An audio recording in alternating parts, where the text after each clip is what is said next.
You know, some stories, they aren't just told, they're etched into the very soul of a land. From the southern heart of Thailand, a legend rises, a tale of power, faith, and a man who walked between the world of spirits and the world of kings. This is the story of Ajarn Nam of Wat Don Sala. So let's start with a question that, honestly, it seems impossible.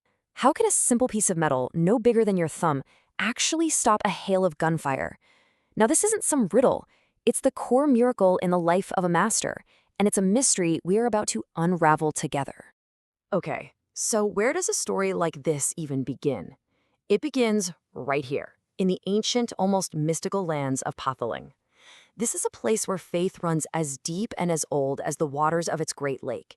And at its heart, spoken of in whispers of deep reverence, lies a place of incredible power, the Great Academy of Khao O. You have to picture the time. This was an era when lawlessness was a real threat, when bandits roamed the countryside and people needed protectors. The Khao O tradition emerged not just as a temple, but as a forge. It was a sanctuary where protectors were made, armed with both the compassion of Buddhist Dharma and the arcane arts of invincibility. So you see this term on the slide, Takshila. What does that mean? Well, think of it like a legendary ancient university. Khao O was the Takshila of the South. It was this revered place that produced masters of two different realms, the spiritual and the worldly.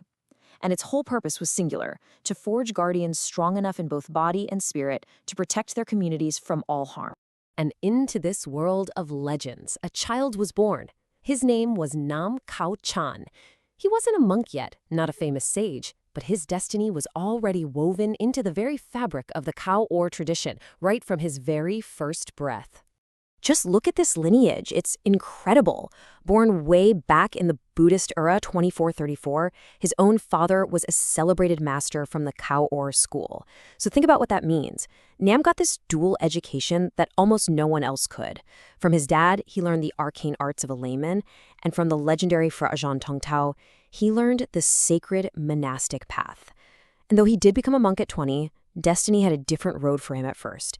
He left the monkhood, got married, started a family, and lived a normal life, for a time. But here's the thing. Even as a layman, his power and his virtue just couldn't be hidden. In the year 2466, long before he wore the saffron robe again, Nam was already a hero. He was the key intelligence, the crucial guide who helped the authorities take down the most feared bandits in the entire region. He was a protector of the people, even then. You know, for someone with a destiny like his, a quiet, ordinary life, it just wasn't meant to last. Fate was about to step in, and it wasn't going to be a gentle nudge. It was going to be a thunderclap that changed everything. In the year 2506, he gets hit with this devastating illness. I mean, he's right on the brink of death. And in that moment, as his life is just fading away, he has a vision. It's his old master, the great Phra Ajarn Thong Tao, speaking to him from beyond the grave with a divine command. Return to the monkhood. Fulfill your purpose.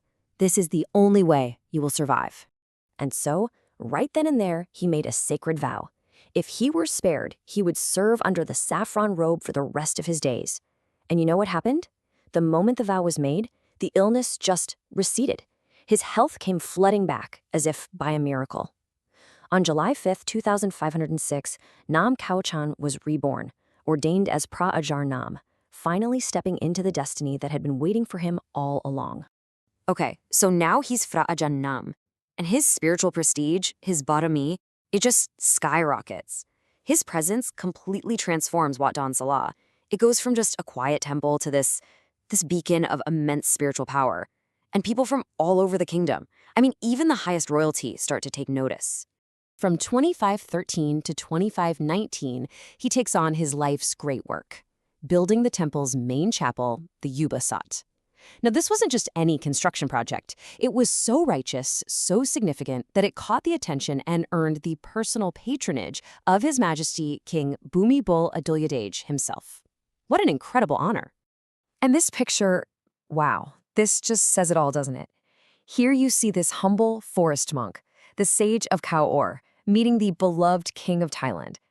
This is so much more than a photo. It's a testament to a level of respect, a spiritual authority that goes way beyond any worldly status. And this prestige wasn't just based on reputation, it was built on real miracles. There's this incredible story. At a ceremony, Prince Banu Bandhu Yugala, a very logical, scientific man, respectfully asks Ajarn Nam for a demonstration of his power. So what does Ajarn Nam do? He simply sits down, enters a deep meditative state, and starts chanting. And then, the legend begins. Coins placed in front of him start to vibrate. Then they start spinning like little tops, moved by some unseen force. At the exact same time, a huge swarm of bees comes out of nowhere and blankets a nearby sign. The prince, witnessing something truly impossible, just bows low. His skepticism is shattered, and he pledges himself as a devoted disciple on the spot. And it was that very prince who would become the patron for Ajarn Nam's most legendary creation, an object that was born from the need to finish the sacred chapel, but which would become an immortal artifact of protection, the coin that could subdue an M16. Now this was no ordinary coin. First, its purpose was sacred, to fund the house of the Buddha. Its patron was royalty. The metal itself was mystical, containing ancient metals from the Bangxing civilization, thousands of years old. And get this, it was infused with sacred metals personally blessed and gifted by the king. To top it all off, Ajarn Nam himself inscribed 108 sacred formulas, or yantras, onto sheets of metal that were melted right into the alloy, pouring his very essence into its creation. The power contained within that coin soon became undeniable. The most famous story, the one that gave the coin its name, is about a local mayor. He was ambushed by assassins, his car riddled with 21 rounds from an M16 rifle. The attackers fled, absolutely certain he was dead. But he emerged from the car completely unharmed. The only protection he had? A single one of Ajarn Nam's coins, worn around his neck. Not a single scratch on his skin. And that faith, that belief in its miraculous power, endures to this very day. In 2016, a single one of these coins sold for over 26,000 baht. That's not merely a collector's price. It's a monetary reflection of an immeasurable spiritual value. Ajarn Nam completed his great work, the Ubosad, in the year 2519. And that was also the year he passed from this world. But, for a man like him, the end of a life is not a conclusion. It's the beginning of an immortal legacy. I mean, his journey was just extraordinary.